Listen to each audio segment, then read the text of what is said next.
Hello, good evening, and welcome to Cafdil Healthcare here on Cafdil Television. We are live on all our social media channels: Facebook, Cafdil Cape Coast, and also YouTube, Cafdil EDU. Today, on our show, we are going to discuss stroke.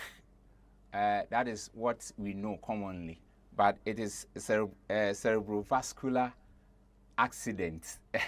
That is a medical term. It's hard to pronounce anyway. My name is Kojo Arthur, and today, like I said, we're going to know what really stroke is and the causes, the common causes of stroke, and many more. My guests are seated already.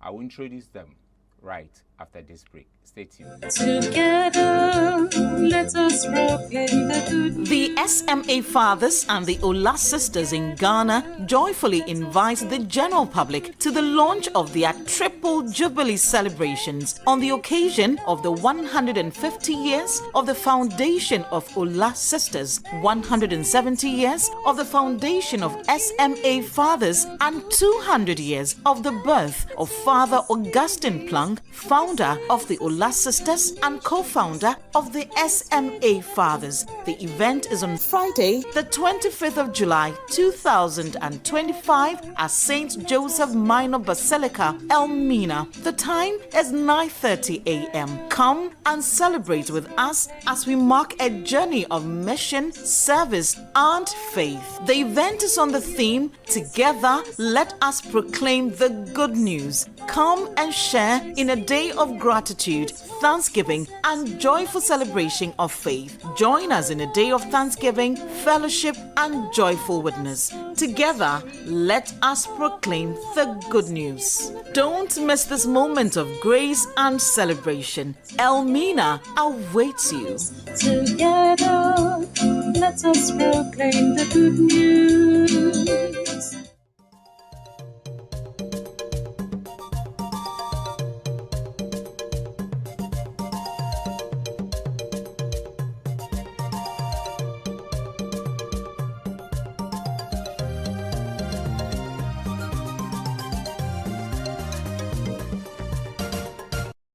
Welcome back. My guest for today is Richard Mensah. He is a physiotherapist from Cape Coast Teaching Hospital and also our regular panel. You are welcome. Thank you, sir. You are international physio. This name is, is given to you for a reason. And also, Samuela Rosemont Kujo. She is also a physiotherapist from Cape Coast Teaching Hospital. You're welcome, Samuel. Thank you very much. I hope you are doing well. Oh, by the grace of God, we are doing It's well. been a while since we met. Anyway, like I said, cerebrovascular accident, commonly known as stroke. I want you to tell us exactly. We've heard this stroke, but today I want you to explain what stroke is actually, for us to understand what is it. Then we continue from there. So, cerebrovascular accident, let me bring in that for all of us to understand. CVA, when we hear cerebral, is pertaining to the brain. And the vesicular is the vessels, like the arteries that supplies the brain. And when we hear accident, we all know about accident. So it's an injury to the brain or an accident to the brain arising from the vessels that supplies the brain. And World Health Organization defines it as an attack to the brain which results in a focal or a global disturbance to the brain, which arises from what? From the vessels. And this will what? Transcend to more than 24 hours. The signs that will show will be more than 24 hours. So that is stroke. So how is it differ from other types of brain injury? Because you made mention of this is a brain injury. How is it different from? Yeah, we have types of brain injury, but a brain injury can also result in stroke. Oh, okay. A brain injury can result from an accident, that is a physical accident in a car, maybe arising from a fight. Someone can just stab or someone with a knife in the head which can cause an injury. Someone can be involved in an accident or fall from a height and have injury in the head that will result to affecting the brain. All right. So, do we have different types of stroke? Yes, we have different types.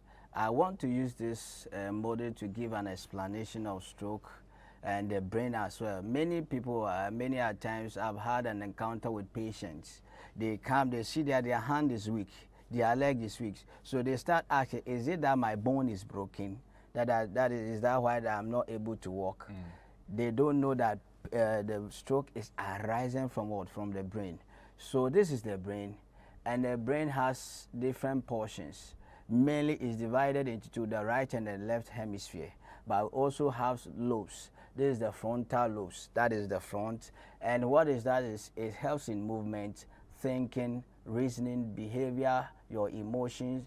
It helps you keep your memory, and it helps you also to speak. That is the front aspect. The frontal. And we have the parietal, that is the side this way. It also helps in knowing the right from the left. Sensation, that is when they touch you, you feel it, helps you in reading, understanding, and spatial relationship, like distances. Yes. And we have the occipital lobe, that is for vision, for color, blindness, and also we have the cerebellum, that is for balance, coordination, fine muscle contraction, and we have the temporal bone, that is also at this side, understanding language, behavior, memory, and hearing. And the brain stem, that is for breathing, blood pressure, heartbeat, and swallowing. So basically, whatever we do emanates from the brain. Yes. So I term it as the transformer of the body. So with the brain as a whole as this, it also has nerves that brings supplies to the parts of the body, brings motor actions. So when a signal comes from the brain to the hand that stretch, then it stretches. So what happens is when a stroke happens, there's either disruption in the brain, blocking or causing the cells, the brain cells, to die at that moment. So it results in not supplying the particular parts for the movement to occur, resulting in weakness. So, and as I said earlier, the brain is divided into two, the right and the left hemisphere. So the left supplies the right of the body, the right supplies the left part of the body. So where the injuries occurs, then the presentation will occur at its supplying parts. Repeat that. You said the left supply. The left part of the brain, like the left hemisphere. Yes. There are nerves coming out. So when it gets to this place, it discosicates, like they branch this way. So it supplies the right. Oh, okay. And the left part also supplies the right part. The left supplies the right part. So when there's an injury or the stroke happens on the left,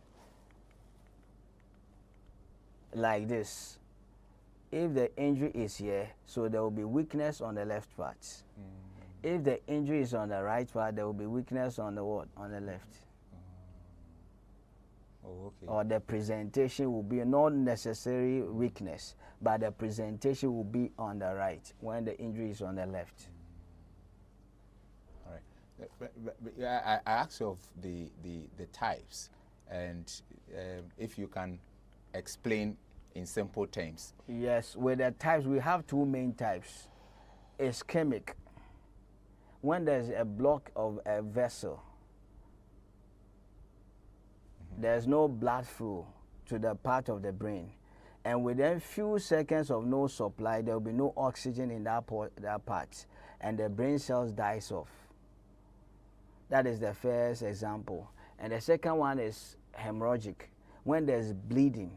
So a vessel can rupture in the brain, causing the blood to flow into a part of the brain, causing oxygen not to flow into that portion, causing the cells at that point to die.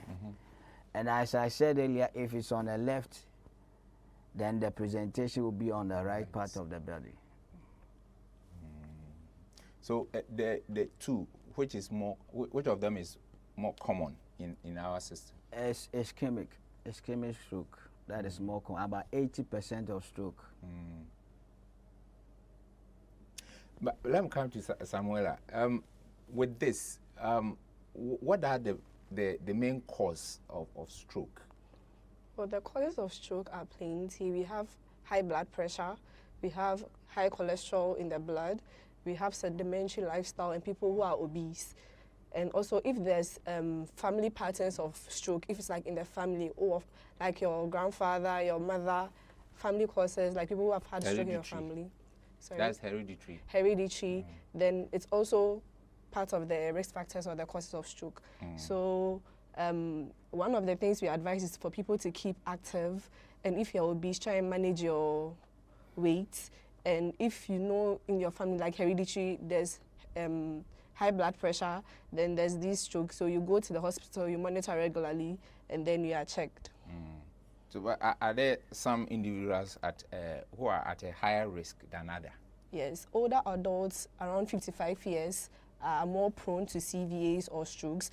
But right now, with how the world is going, you can see people as young as 20 years, 40 years getting stroke. And this is because of the lifestyle they live, excessive alcohol consumption. They say Gen Z. I know people have been taking it more and more.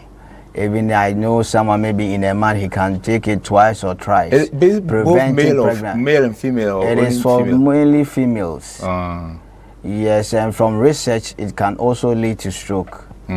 Because it stops from production of your hormones, and it can also lead to platelets in your blood, like causing what? Blood clots, which can dislodge and cause brain injury or disruption in the brain, resulting in stroke. And these young guys, the aphrodisiac they have been taking as well to enhance their sexual life, and also drugs like cocaine, weed smoking, excessive alcoholism. All this can lead to stroke. Samuela, growing up, we realized that, we got to know that only older people from 70, 80 that we hear this kind of stroke. Your submission, you made mention of nowadays 20 years and stuff also get stroke. The two, which of them is more vulnerable? Well, if it comes to recovery rates in stroke patients, we would say younger people have like a better prognosis or a better recovery rate because they are stronger and they have more to like, they are not old enough, like their immune system and everything is strong. But for the older people, aside the stroke, they also have comorbidities like hypertension, diabetes, and other like heart conditions, which will slow their rate of progress. And in as much as age plays a factor, most CVA patients we see are the older ones. The young ones, they are not really common. Maybe you see 20, 30, sometimes you also see children as young as 10 years. And I think the child who was 10 years that I treated for CVA was because she had sickle cell disease. Yes. So these are some of the factors that contribute to stroke in younger generations. And for the 20 to 30 years, like the contraceptive he mentioned, and then the aphrodisiacs men take to boost and like heart issues too. And also if you have sickle cell diseases and like you're obese, it also predisposes or increases your chances of getting stroke at a younger age. All right, you're still watching Cafdil Healthcare here on Cafdil Television, and we are discussing stroke. We know how rampant stroke has become in recent years, and so like I said, we live on all our social media channels: Facebook, Cafdil Cape Coast, and also YouTube, Cafdil EDU. Like and share and subscribe, and leave your messages, and we'll read them to you. Now, I'm wondering the kind of lifestyle someone at age 20 will lead, that will also lead that person to have this kind of stroke. So I want you to tell us the key lifestyle factor that contribute to an increased risk of this stroke. Okay, so the lifestyle that contributes to an increased risk of stroke in the younger ones are, first of all, sedimentary lifestyle. You are young, you are inactive, you don't exercise, you don't do anything, you wake up, you eat, you sleep, especially like if you're unemployed or like you have like a remote job where you work from the house. Who did like if they you are eat? unemployed. Yes, I'm or you saying have like a remote job where Adidas. like you They sleep. do Yes, Adidas. Adidas, exactly. So you get up, you eat, you sleep, you don't work out, you don't do anything, and you smoke, you drink alcohol. All of these things are sedimentary, like it increases your chances of getting stroke. Yeah. All of these things predisposes you to the CVA and getting at a younger age. And it's advisable that at least you exercise or you keep physically active for 150 minutes in a week. Every week, you can break it down. Like people who go to gym, you can go on Mondays, Wednesdays, or Fridays, or whichever days work best for you. But it's good to keep active. And even if you can't afford the gym, normal ones like running away, taking a jog in the evening, like skipping, all these things will help and increase lower your chances of getting CVA. How often do you skip? How often do you train you personally? Twice a week. But do you have other Yes, so because with the risk like I was going factors or to lifestyle, our eating habits has a lot of implication on our health. One, what you eat and the time you eat as well.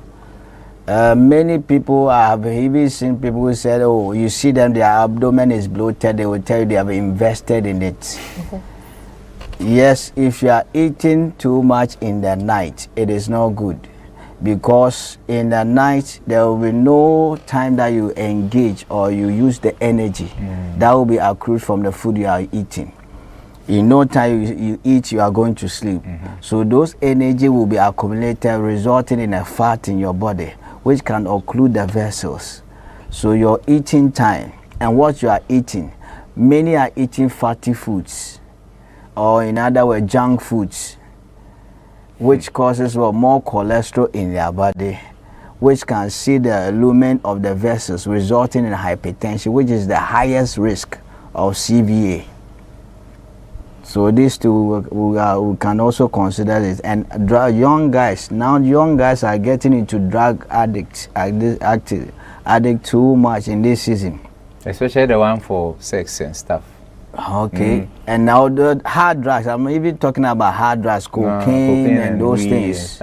Weed and those stuff. There are also predisposing factors that can result in stroke or increase your chances of getting hypertension or diabetes, which can result in stroke. But we have other people who do not also live that sedentary life that she said.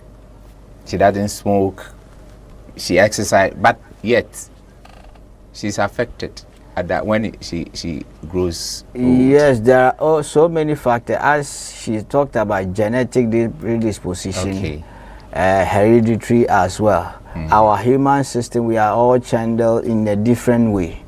Something that will affect or will have effect on someone will be very simple for someone to be going through it. I have a grandfather, I know he smokes, he drinks. He's now 80 something. He walks, he can do everything on his own. The only challenge he has now is with his eyes, that's all. But someone at age 60, due to the same activities, which has resulted in a different thing. So we have individual differences. Yes, some things and that have like less fat, lean fat intake, reduce like the fatty food intake, like the junk food he mentioned. And when it comes to the exercises are basically like planned repetitive movements or actions over a period of time to yield good results. So you can, if you are doing it from home, you can choose the easy and the basic ones that don't cost too much on a budget.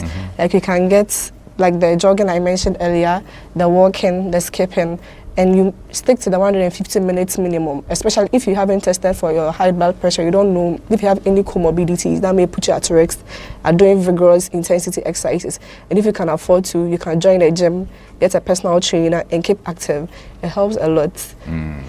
So a day, I'll come to, but a day, at what time do you think it is advisable for us in the evening for us to eat? That you shouldn't even eat, because some of us at 10 o'clock, we go outside to buy bankum. Some eat fufu and stuff. So at what time do you think it's okay for us to at least eat? I think the best time to eat would be around 5. At that time, they'll get time. The food will have time to digest, and you go to bed around 8. There'll be optimal digestion before you go to bed.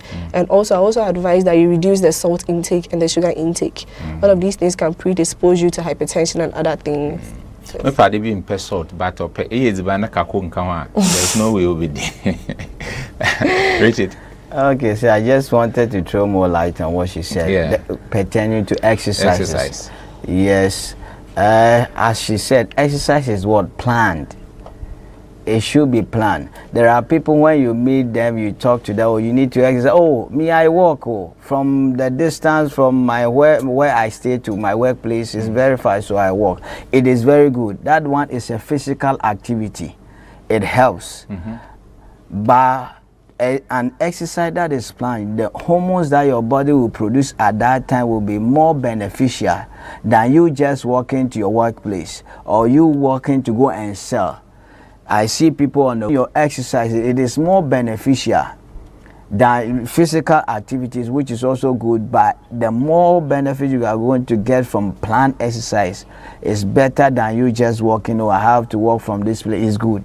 But you need to plan. As you said, 150 minutes every week, it's appropriate. Comes and within hours, you feel okay, you feel normal. So these repetitive TIAs or transient ischemic strokes, that's the full name. Repetitive TIAs are also indicators of what? Warning signs of stroke. If you have heart diseases predisposes you to stroke. You should be wary of it. And the hypertension, which is like the major ones, those are most of the warning signs or things that if you see you have these things, diabetes, hypertension, TIAs, and heart diseases, you should be alarmed or you should be in regular contact with your medical officer so that you will be you'll be educated. You take the right step at the right time. All right. So apart from what she said, do we have any other signs? Okay, so I'll speak in relation to what we spoke about, the functions of the brain. So we know that the frontal lobe helps in movement, thinking, reasoning, and behavior, and those things, with memory and speaking. So with speaking, there could be speech impairment or slurred speech. Yes,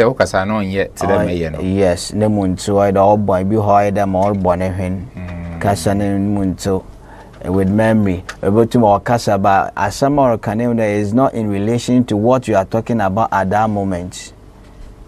Okay. There could be blurred vision because the eye is there as well. It's supposed with the occipital lobe. So the pen will not be able to understand what you are speaking, what you are saying to that person. Sometimes it affects even but he hears what you are saying. Yeah, just that he cannot understand. Oh, okay. There's a portion to the person who will not hear what you are saying because there's hearing here. So depending on the portion that is affected, then the signs and symptoms will show me. But if the person can read, if you write, yes. If he reads, would he be able to understand what you are talking about? He can read and not understand. He can read, but he will not understand. Yeah. So which means that simply the understanding aspect is not working. It's not there. The person can read to you, but he cannot. He doesn't understand what he himself is saying. Someone made mention of high blood pressure. She has made mention of this about 2 or 3 occasions. I want to know how much impact does this high blood pressure have on stroke risk, and what can people do to keep it under control? As I said earlier, the highest risk factor for CVA is hypertensive. When you are hypertensive, it means the rate that your heart is working or pumping the blood it has increased. What happens is that the lumen or the I don't even know the simple word to use, the holes that the blood passes through, the holes in the vessels, due to our eating, it pumps. When the lumen is reduced, it means that the level of blood that will be going will also be reduced at that point. And as we said, when there's decreased blood supply to that portion of the brain, then it will result in CVA, that is stroke.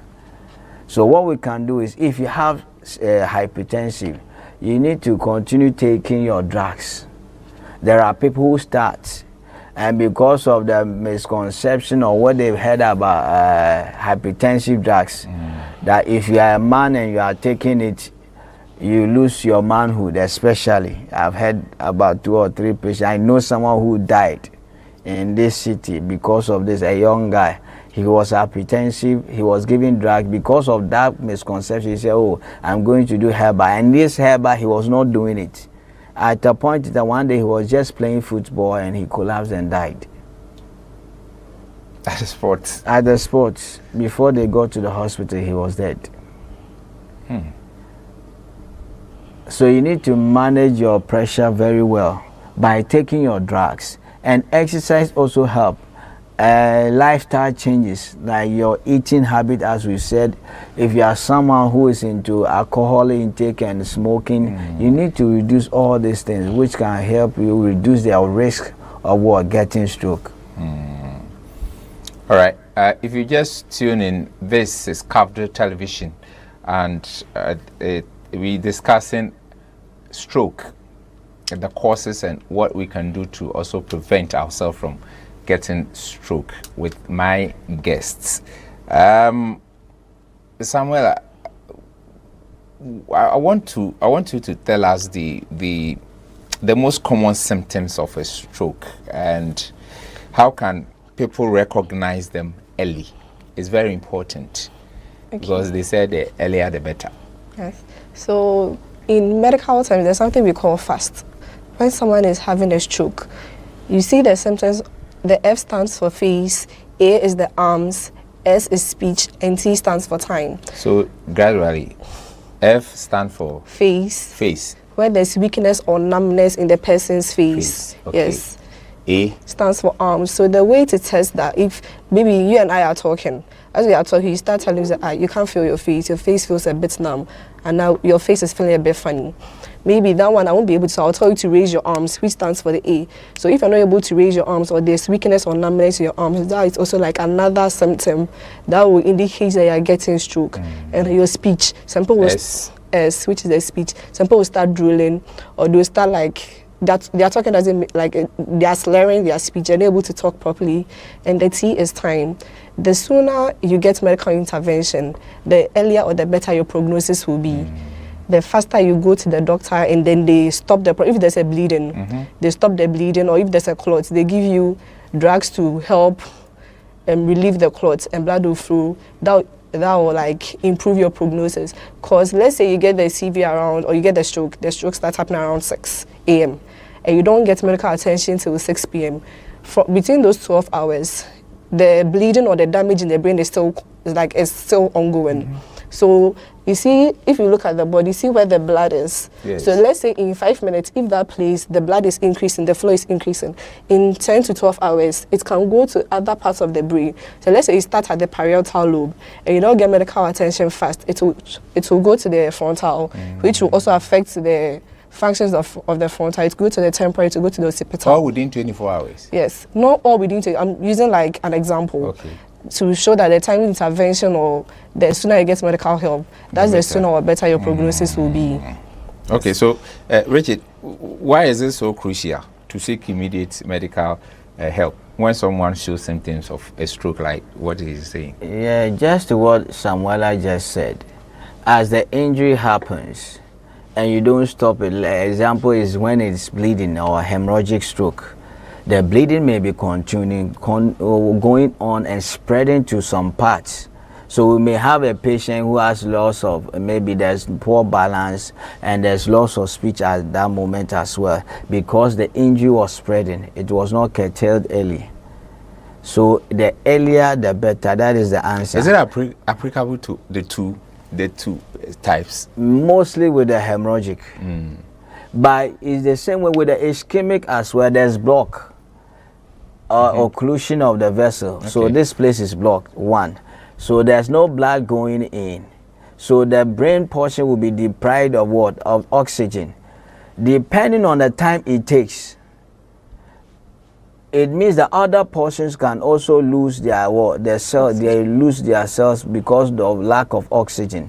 So depending on the time, but if it is curtailed earlier, they can give you a drug. Maybe this one will push, and it can be even just a blood clot. And we know drugs that can just melt the blood at that moment, which can cause it just to move on, preventing the severity of the injury. But are there certain silent, quote and unquote, symptoms, that may go unnoticed, but still indicate a stroke is occurring? Do you have silent something? Yes, all these symptoms we are talking about can be silent. Someone, I can use my own grandmother as an example. She started speaking slurry, but because she was diabetic for so many years, there are some drugs they prescribe for her. When she takes, the next day, her face will deviate. The lips will deviate to one side, but for 2-3 days, it goes back. So when it started, she thought that it was normal until I came in and I said, no, this is not normal. Your speech is changing. And we took a step. You can have someone who will be having headaches. Someone will tell you, I feel some numbness at the portion of my head. I don't know what is happening. Maybe I've had it before, it comes and it goes, so it's normal. But maybe it should be a sign that you should maybe take a step and go and check. So mostly all of them are silent? They can be silent at a point in time. That's a regular checking. It's very important. You can use yourself. I'm sure once a while you have some numbness in your hand. Normally, I think when you sit down for a longer period. Yes, because you have been sitting and maybe at a point it could be a sign. But because it has been happening and normally it comes and goes, you may be saying, oh, it's just a normal sign that I'm seeing. It's not but that silently. When I sleep, I like sleeping, yes, like that. For that one, yeah, because you are sleeping on the hand, you are blocking some vessels for the blood to flow freely. Yeah, so that can be numbness, which is normal. But at a point it can also be a sign. Hey, then it's serious. Something that you think is normal, it can be a sign. Yes. Wow. Anyway. That is why the white people, in our dispensation, there are certain tests you can do, like maybe a scan that you can do. Out there, it is very simple. You can just walk in and go and do an MRI or a CT scan. But in Ghana, you would have to pay $1,000 before. Yeah, that's how many people can afford, and even accessing the facility? I can tell you from Western up to Central, there's no MRI machine here. From Western region up to Central, it's only from Kaswa going to Accra. Okay, so once a stroke is suspected, what are the key steps in the treatment process, and why is time such a critical factor? So, going back to what we just said, as you see the signs, the best thing is to go to hospital. Yes, it could be a sign. This facial weakness we are talking about, there's something we call facial palsy, which is not stroke. You can have a facial weakness which is not stroke. It can be related to, there's also hypertensive, is also a risk factor, and ear infection as well. So you may be having weakness in your face which may not be stroke. So when you go and they detect it, they rather treat the facial weakness, not necessarily treating stroke. Someone may see this and, oh, there's weakness, so it's stroke. Then maybe they go for herbal medication. So the best thing is go to hospital. They assess you, and in relation to where the weakness is or the signs that are showing, and coming to my profession as a physiotherapist, you assess the patient, know where he or she falls short. As I said, it could be only just balance. So you work on the balance and the coordination of the patient. When there's weakness, maybe in the arm or in the leg, you start working on that, because there's something we call cortical remapping. It happened, there's an injury in the brain, some brain cells have died or they've lost their function, but there are other cells or brain cells which can rejuvenate, come and work in the place of what the vessels or the nerves that are dead or the cells that are dead at that moment. So the earlier you do it, the earlier or the better the prognosis will be. Oh, okay. So, Samuela, I want us, because these people go through a lot of challenges. So I want you to tell us the common challenge, most common challenge that people, face during recovery after a stroke. Okay, so during like a stroke recovery, one of the most common challenges that we see, especially as physiotherapists, are the physical challenges.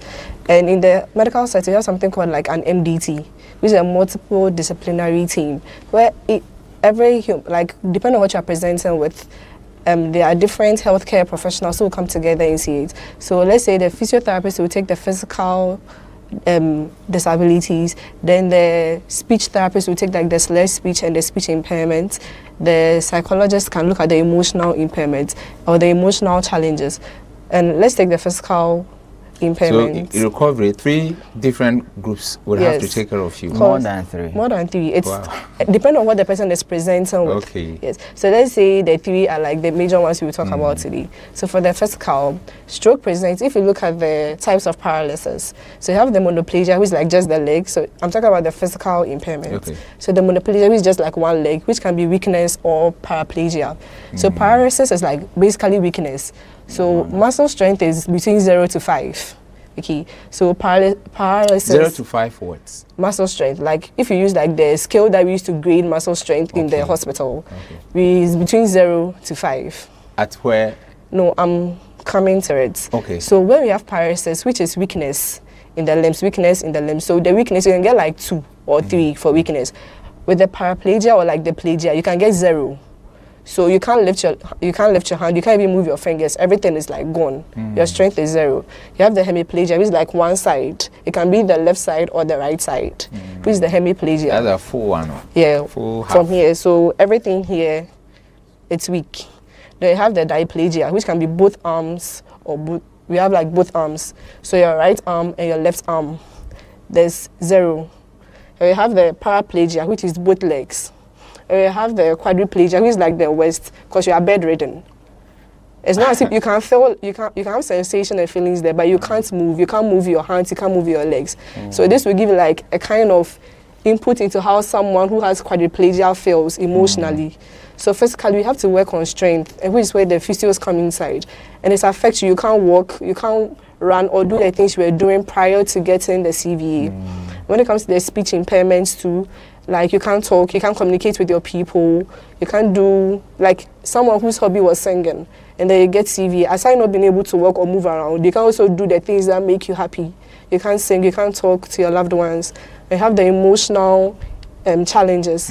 When it comes to the emotional challenges, even though people don't really factor or like prioritize the emotional challenges, it's very, very important. Something that we always say is like when you come to the hospital, especially if you ask you, do you have people around you who support you? Do you have like a support system? Because someone with CVA is battling a lot. You're able to work, you're able to do everything, depending on even your age, especially like a young person who is 20. Your friends are living their lives, your friends are going to school, then you have CVA, you are bedridden, you're in the house. It has a huge emotional toll on this person. So you need support, and it affects you. It can cause depression, anxiety, suicidal thoughts. So all of these are some of the challenges that CVA people usually face. But usually in our setting of we really focus on like the physical part, because most of the mothers will tell you that I want to go back to church, I want to go back to work. And then we neglect the others. But all of these are challenges that like we need to address and focus on when it comes to CVA. 1, 2, 3, 4, 5. Yes. Which one is better?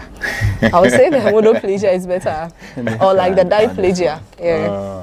But you see, is it paraplegia? That one too is dangerous, because as McCarthy would think that's where the part that affect this portion. is very important to McCarthy. Well, some people don't. It doesn't affect some people. It's just their legs. Some people are still able to get erections and do what they want to do. If you are affected, from down here, yeah, Masa. Oh, but mostly stroke affects their sexual life of the patient. That's exactly what I was referring to.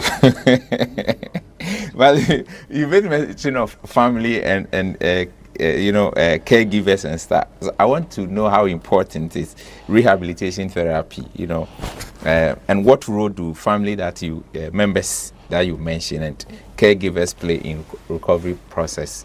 We say no one is an island. Everyone needs support around themselves. And having CV, aside needing help from family members to like physically support you to like move around, you also need like emotional support. Having people you can talk to, people who understand what you are going through, people who are like sympathize with you, even though they can't like feel exactly what you are feeling. The fact that you know that you are loved, or you have people around you who are like supportive, help.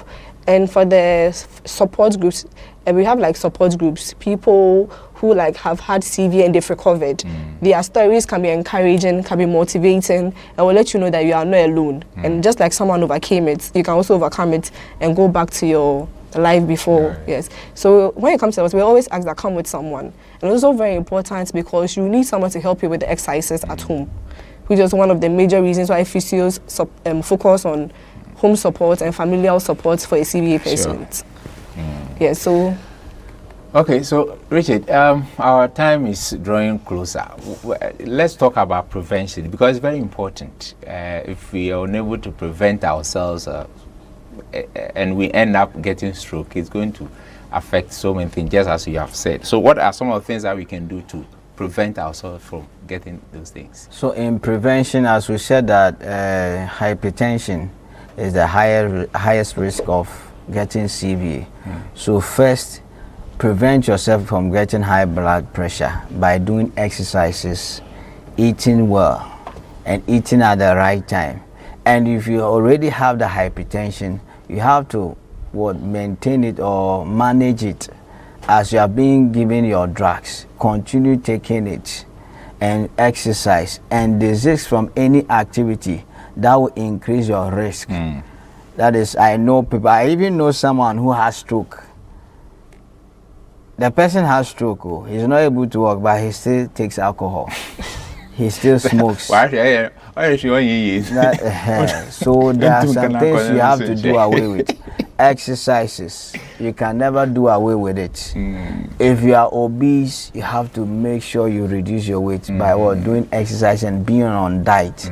You're eating, eat as you said, food with vegetables, fruits, fiber, and those things, not fatty foods or junk foods, as we say.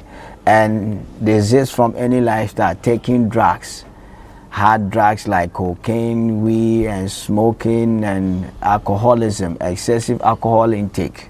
And as a person, yes, we know that we need to work and make money, but make time to also rest. When you stress yourself too much, you put pressure on this body, and you stretch. It's like elastic. When you pull it at a point in time, it will lose its elasticity. Follow up. Please make sure that you come to the hospital and follow up. Because if you go and stay in the house for like a year, a month, and you go and do other things like hairball, then you come back. You have minds. Remember, the window for the best improvement has gone by, and you won't see the changes or like the improvement you want as fast as you'd like it. Okay. Yeah, just to add up to what my sister said, we are not here to debunk the use of herbal. But I've met people who are herbalists, and in their rights, and they will tell the patient, yes, I'll do my herbal medication, but you need exercises, so go for physio. But there are others who just go stay in the house, or they themselves, they even prepare herbal concoction they take. And after 1 year, these are the same people who come to hospital. They are here to give you pressure. They say, oh, I have come in 2 weeks, I have not seen anything. Oh, they've stayed in the house for 1 year, coming for physio. The first 2 weeks, they are telling you, I have not seen any improvement. So advise people, yes, take the right steps. Allow us to be with you. Samuela Rosemont Kujo is a physiotherapist, and also Richard Mensah, physiotherapist, international physiotherapist. Yes, from Cafdil Teaching Hospital. My name is Kojo Arthur, and thanks to all the crew. Thanks for watching. Same time next week. Shalom.